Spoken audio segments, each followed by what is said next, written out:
اگر خدا قصدش این بود آدم و حوا در بهشت باشن، چرا بیرونشون کرد؟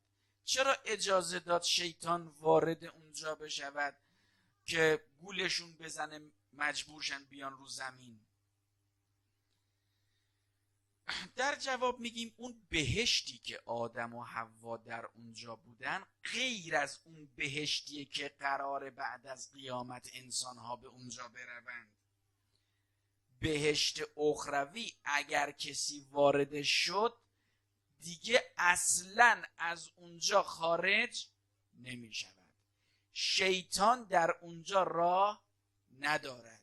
فرق اون بهشتی که حضرت آدم و حوا بودن با اون بهشت بعد از قیامت اینه که در بهشت بعد از قیامت تکلیف وجود نداشت، در حالی که در بهشت آدم و حوا تکلیف وجود داره. میگه هر کاری میخوای بکنی بکن، هر چی میخوری بخور. لا تقربا هذه الشجره، به این درخت نزدیک نشو.